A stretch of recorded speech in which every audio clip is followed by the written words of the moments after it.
Amém. Muito obrigado mais uma vez para todos vocês, especialmente Jaziel, Wesley e todos aqueles que administram esse grupo, os donos do grupo, né? Eu acho que é sempre um privilégio quando a gente fala de algo que é a nossa jornada de vida. E o discipulado, certamente, eu já tenho falado aqui algumas vezes, que é talvez uma das minhas bandeiras principais. Talvez não seja a principal, mas é uma das principais. E eu queria iniciar hoje repetindo algumas coisas que eu já compartilhei aqui com vocês, que é exatamente a falta de compreensão de um assunto, e isso qualquer assunto, nos faz ter percepções equivocadas. Quando, por exemplo, eu estou diante de um especialista em Aristóteles, eu ouço coisa que eu não sabia, porque ele tem uma pesquisa muito avançada na área da filosofia aristotélica e que eu desconheço. Por exemplo, nós vimos agora a fala de um médico, eu acho, falando sobre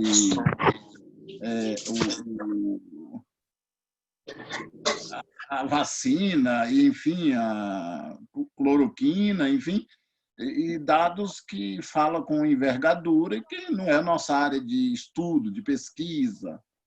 É sempre muito preocupante quando a gente omite opinião numa área que não é a nossa, que não, a gente não domina.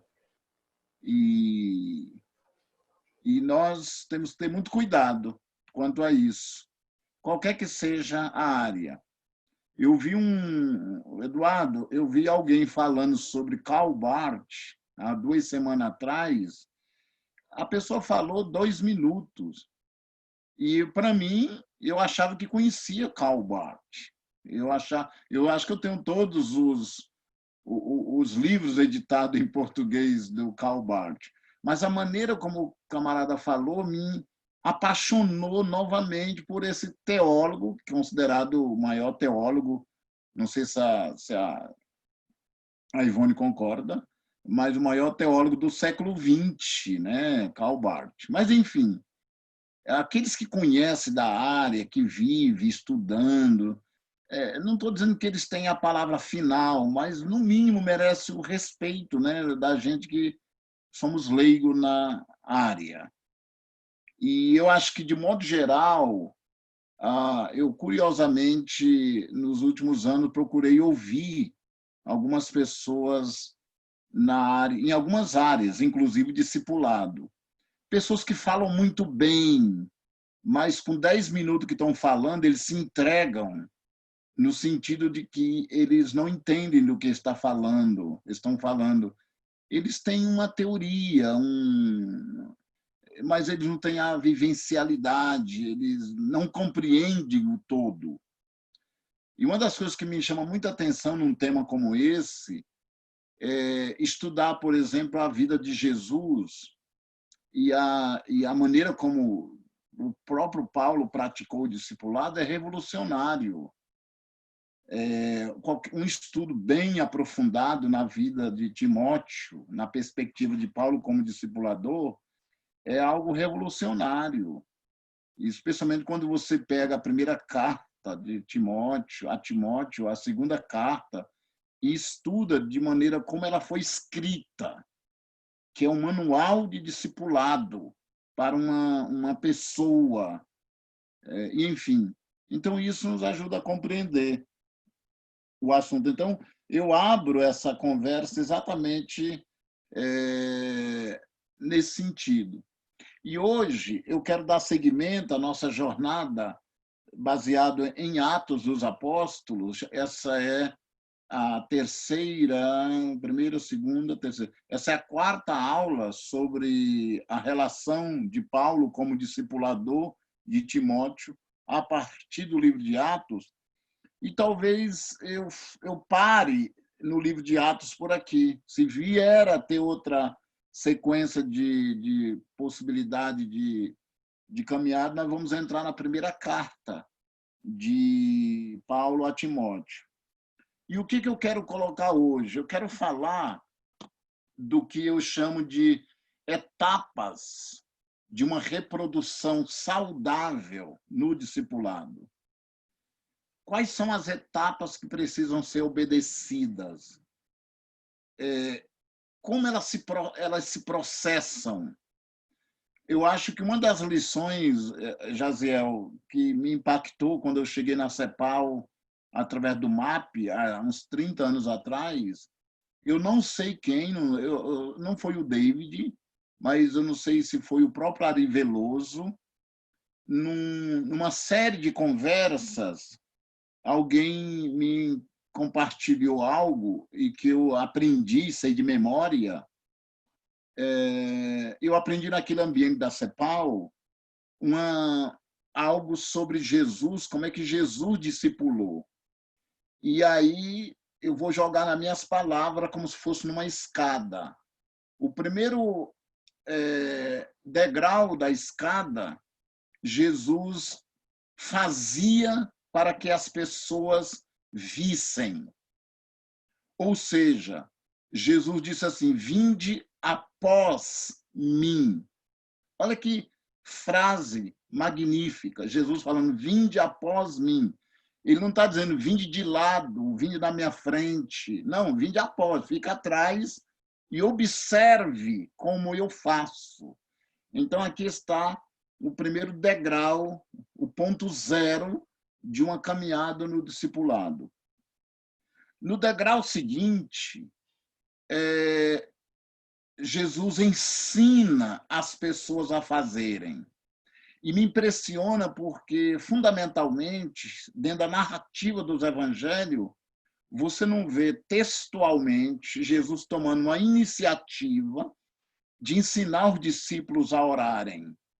Mas, em dado momento, conforme Lucas, capítulo 11, versículo 1, Jesus estava numa situação de oração e, quando ele termina de orar, os discípulos, empolgados ao ver ele orando, diz textualmente: Senhor, ensina-nos a orar. Ou seja, a motivação não partiu de Jesus, partiu deles. Eles, observando Jesus fazer, eles querem praticar aquele padrão de espiritualidade. Então, eles dizem: Senhor, ensina-nos a orar. Aí sim, aí Jesus vai ensinar. É paradoxal. A maioria de nós aqui, possivelmente, somos mestres, né? E lidamos com conteúdos. E eu fico com uma certa dó mesmo, de pessoas que são mestres tentando transformar o conteúdo em protagonismo na formação cristã. Eu acho que a pessoa não entendeu o evangelho, não entendeu como é que Jesus funcionou, como Paulo funcionou. Ou seja, o ensino não tem o protagonismo. Eu vou repetir. O ensino, enquanto conteúdo, não tem o protagonismo. O que tem o protagonismo é a pessoa, e o ensino vai se encaixando na necessidade que vai surgindo. Eu vou aplicando o ensino conforme a necessidade que vai surgindo. Eu não posso pegar um pacote fechado e colocar dentro de uma agenda existencial de uma pessoa. Isso é, no mínimo, desonesto com a pessoa. Mas, enfim, a terceira coisa que Jesus fez foi fazer junto com as pessoas. Ou seja, a primeira ele disse: vinde após mim, veja como eu faço. Segunda, ensinou eles a fazerem. Aí depois ele começou a fazer junto, em conjunto, em parceria ali. E só para adiantar a fala aqui, para chegar nos 3 pontos que eu quero colocar, o quarto momento, ele deixou as pessoas fazerem sozinhas e apenas observava para corrigir. Eu alguns de vocês aqui, eu acho que a Ivone, o Jaziel e o Wesley conheceram, eu não sei se o Eduardo também conheceu, o meu discipulador por 20 anos. No começo eu sofri muito na mão dele. Eu lembro, eu já contei aqui, que a primeira vez que eu fui ministrar com ele um conteúdo que ele preparou, e eu tinha sido treinado naquele conteúdo, foi em Bragança Paulista. E tinha 4 aulas, Ivone. Ele ia dar a primeira e eu a segunda. Depois ele ia dar a terceira e eu ia dar a quarta. Ok? Então, ele abriu, deu a primeira e a segunda eu dei. Quando eu terminei, eu lembro como hoje. Era um sábado, 5h30 da tarde. O jantar ia sair às 18h30 e ele me chamou para o restaurante. E no restaurante, eu todo animado, achando que tinha abafado, né, que tinha sido um gênio, e ele disse textualmente, ele não falou com essas palavras, eu estou exagerando aqui, você foi ridículo, você destruiu o meu conteúdo, eu não quero um professor acadêmico, você é da academia, você é um professor, discipulado não é isso. O cara me escrachou. E com toda vez que eu lembro, eu tenho raiva dele. Brincadeira. Mas, e então, aí, sem entrar em detalhes, né, eu fiquei muito mal mesmo. No dia seguinte, então, eu fiz algumas perguntas, ele me orientou sobre algumas coisas. No dia seguinte, eu ministrei a 4ª aula, que era um treinamento, aí ele gostou muito, tal, e etc. A gente ministrou junto muitos anos, né? Da equipe do David no Brasil, eu fui o cara que mais trabalhei com ele ministrando, de tal maneira que a gente escreveu junto uma Bíblia de estudo, né? De discipulado. Além dessa Bíblia, nós escrevemos junto 4 livros. Então, a gente teve uma caminhada legal nesse sentido. Mas ele fazia isso com muita grandeza. Ele fazia isso com muita grandeza. Eu já contei aqui como é que eu aprendi a orar e ficar em silêncio. Meu Deus do céu, foi uma tortura, gente. Eu não faço isso com as pessoas que caminham comigo, mas ele fez comigo. Mas eu aprendi. Ficar em silêncio, para mim, é a pior tortura da vida. Meu Deus do céu. Mas ele me ensinou a concentrar e etc. Fazer caminhada no quarteirão. Eu achava uma coisa horrível, horroroso. E ele gostava de fazer caminhada, e depois eu descobri, Jaziel, é porque se ele ficasse parado à tarde, ele cochilava, então ele preferia ir caminhar. Aí eu descobri depois de anos. Eu digo, olha, o cara... Mas é isso que eu estou dizendo, a gente aprende na caminhada. E, por último, Jesus simplesmente soltava as pessoas para fazer as coisas do jeito delas. Porque a pessoa que nós estamos caminhando com ela, ela não tem que ser igual a gente em nada. Ele tem que ser do seu jeito. A gente tem que só coordenar e orientar quando estiver precisando, enfim. Mas voltando aqui para o nosso texto, de maneira mais objetiva, eu queria colocar isso para vocês. Eu espero que vocês estejam aí com o texto aberto. Nós terminamos o capítulo 16 no encontro passado. E então, o que Paulo faz com Timóteo? Ele adotou aqui 3 etapas, Ivone, para ter uma reprodução saudável, dentro do plano de Paulo. 3 etapas. A primeira etapa está no capítulo 16, o que a gente já viu. Ou seja, Timóteo na companhia de Paulo. E Paulo fazia tudo. Até preso ele ia sozinho. Só ele e Silas ia preso. Nem Timóteo ia preso. Olha que bênção. Que foi o que aconteceu em Filipos. Então, quando você abre o capítulo 17, eles estão em Tessalônica. E esse capítulo 17, para mim, é muito legal. Porque diz assim, tendo passado por Anfípolis e Apolônia, Paulo e Silas chegaram a Tessalônica. Ou seja, não falaram o nome do Timóteo. Quer dizer, não é que não falaram, é o Lucas que não falou. Eu tenho a ideia, a impressão, Jaziel, que o Lucas não gostava do Timóteo, porque Timóteo está aqui.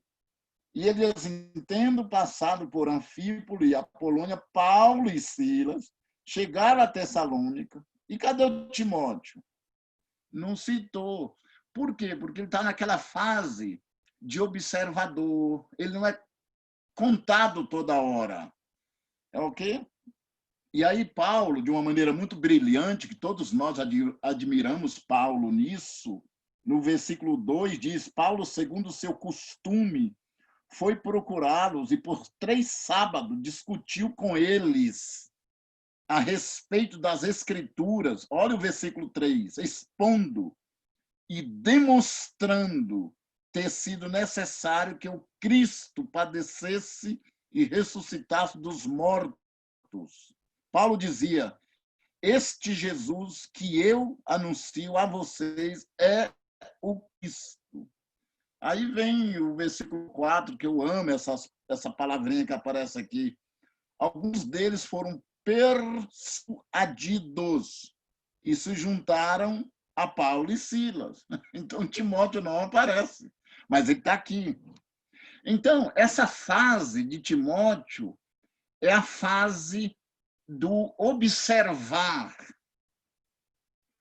a pessoa fazendo. Eu acho que a gente precisa caminhar com as pessoas dessa forma. Elas precisam ter um tempo de caminhar observando a gente. Tudo bem, a gente não é a melhor pessoa que ele poderia ter, mas é o único que ele tem. Então, vamos assim. Eu lembro de um jovem, a imagem dele está bem clara na minha mente. Eu estava ali, Wesley, na primeira IEQ de Curitiba, e aquele jovem chegou para mim e disse, Josadac, Deus está me chamando para transformar o mundo. Eu falei, eu acredito que Deus pode transformar o mundo com você. Ele diz, mas eu quero que você me ajude. Eu digo, ok, então, você sabe que eu sou um discipulador, então, a regra número 1, eu quero que você venha aqui para a igreja, fique um ano aqui andando comigo, eu vou te colocar num grupo de discipulado, e depois de um ano a gente conversa. Ele disse, não, Deus está me mandando agora, eu tenho que transformar o mundo a partir de agora. Eu disse, pois é, rapaz, o mundo está aí há muito tempo, e pode esperar. Você precisa entrar numa jornada de discípulo, né? Então, aí ele saiu chateado, e aí passou mais ou menos uns anos, eu soube que ele estava em Orlando, nos Estados Unidos. Aí eu imaginei que ele estava transformando o mundo de lá para cá, né? Porque agora ele está já muito distante. Aí passaram alguns anos depois, ele apareceu no Brasil, e de repente eu descobri que ele estava pastoreando uma igreja, Wesley, ali perto do São Brás. E aí, maldosamente, um dia eu fui lá para ver como é que ele estava transformando o mundo, né? Mas não vou entrar em detalhe. Ou seja, estava no mesmo lugar onde ele estava há 15 anos atrás. Não tem outro caminho. O caminho é esse aqui, do Timóteo. Você tem que andar com alguém, observar, ouvir o que você não quer ouvir, engolir o que você não quer engolir, suportar aquilo. Mas é o caminho do aprendizado que eu preciso, se eu quero transformar o mundo. Então, essa é a primeira fase.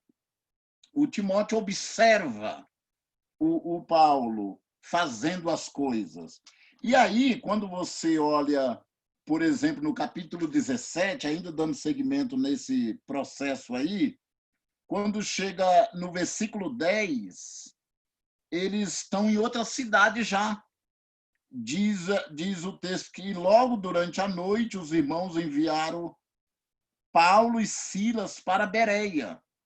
Novamente não apareceu o nome do Timóteo, meu amigo Jaziel, você entendeu? Por quê? Porque essa fase é de obscuridade. Nós não aparecemos, nós somos apenas um carregador de mala, você entendeu? Mas vai chegar a nossa hora do protagonismo, mas é uma coisa de cada vez. Tem gente que quer nascer grande. Só teve uma pessoa que nasceu grande, foi Adão. Todo mundo nasceu criança e se desenvolveu. E nunca é tarde para começar. Nunca é tarde. Você pode começar uma jornada hoje, apesar da idade que tem, e revolucionar, você nem imagina. Ser um Timóteo, né? E aí, vocês conhecem a bela história de Paulo e Silas em Bereia. Maravilhoso. Só que quando a gente chega no versículo 13, diz assim: mas logo que os judeus de Tessalônica souberam que a palavra de Deus era anunciada por Paulo também em Bereia, foram lá agitar e perturbar o povo. Então, versículo 14, então os irmãos fizeram com que Paulo fosse imediatamente para os lados do mar. Porém, agora aparece, porém, Silas e Timóteo continuaram em Bereia. E aí agora, olha o versículo 15. Os responsáveis por Paulo levaram-no até Atenas e regressaram trazendo ordem a Silas e Timóteo para que fossem encontrá-lo o mais depressa possível. Então, olha que coisa curiosa. Timóteo agora entra na segunda fase, que é a fase de você não estar mais com o teu discipulador. E Timóteo está agora com Silas. Se Timóteo é um discípulo, ele vai ouvir Silas, assim como ouviria Paulo. Porque se nós selecionamos quem ouvir, nós somos qualquer coisa menos discípulos. Discípulo ouve todo mundo.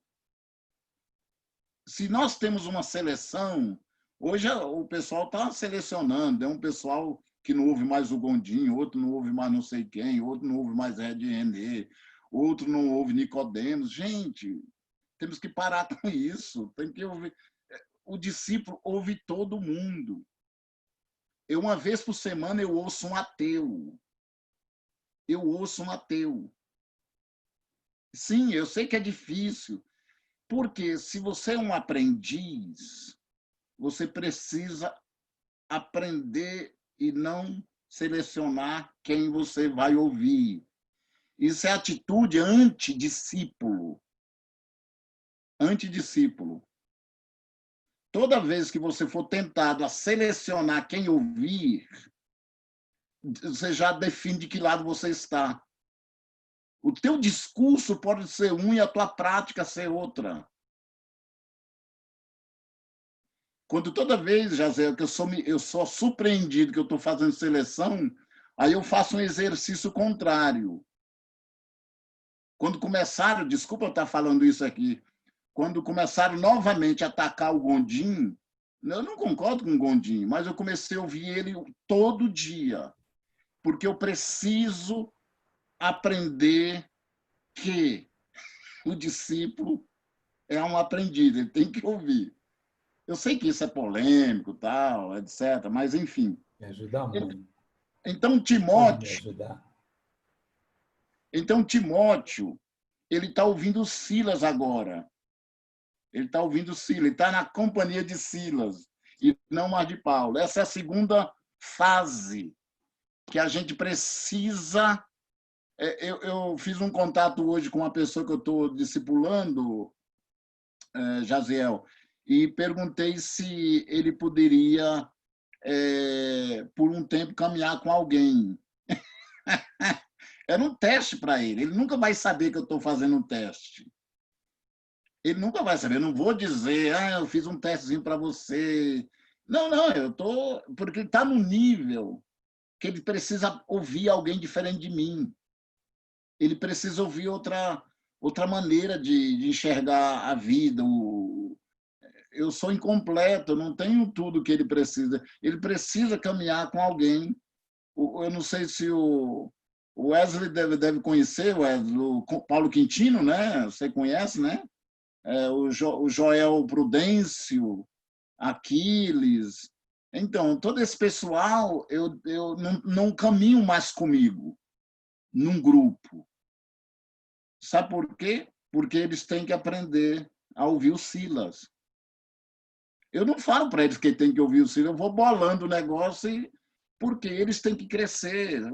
O Timóteo tem que crescer e ele cresce.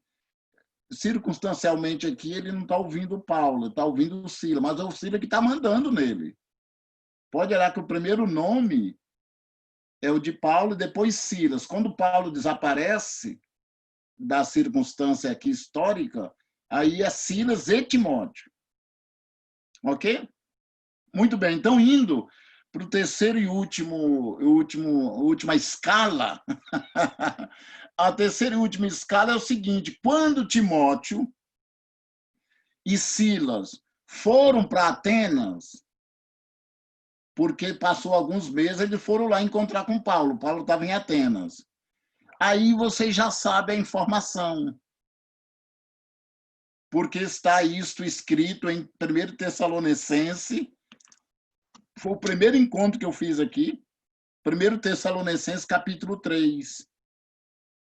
E no capítulo 3, versículo 1, diz assim: por isso, não podendo esperar mais, achamos por bem ficar sozinhos em Atenas e enviar o nosso irmão Timóteo.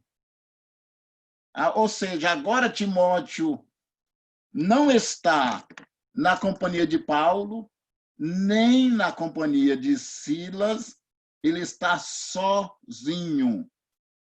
As pessoas precisam agora, ele precisou agora fazer um grupo lá em Tessalônica e discipular aqueles irmãos ali em Tessalônica sozinho. Como a gente diz, sozinho e Deus. Porque é legal quando você está com Paulo. Porque quando você está com Paulo, quando o pau quebra, é Paulo que vai ser preso e, no máximo, Silas. Nunca chega a você. Mas quando some o Paulo, fica o Silas, daqui a pouco o negócio pode sobrar para você. E quando os Silas aparecem também, fica só você. E aqui é o que Timóteo está experimentando lá em Tessalônica. Ele, então, está na terceira etapa, que é reproduzindo.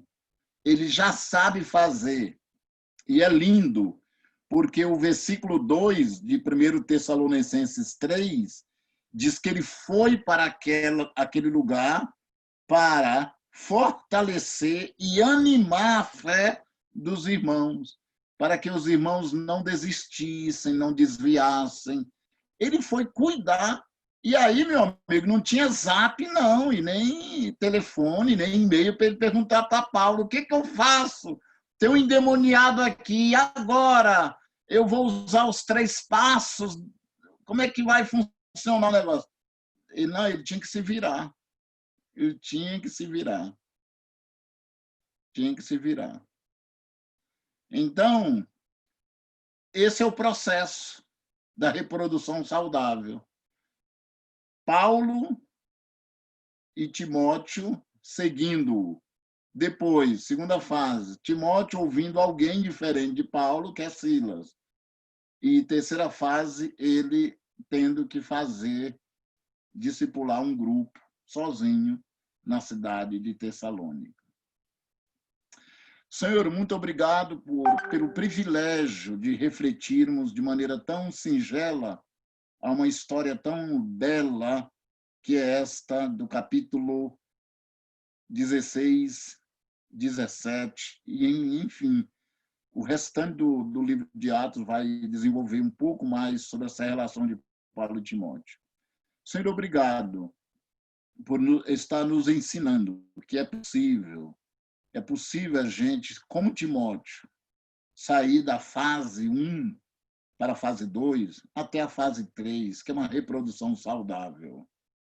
Nos ajude a ser discípulos assim, mas também nos ajude a fazer discípulos assim, discípulos de Jesus. Que o Senhor esteja nos inspirando e dando-nos a convicção que é possível, pela graça e pela unção do Senhor na nossa vida.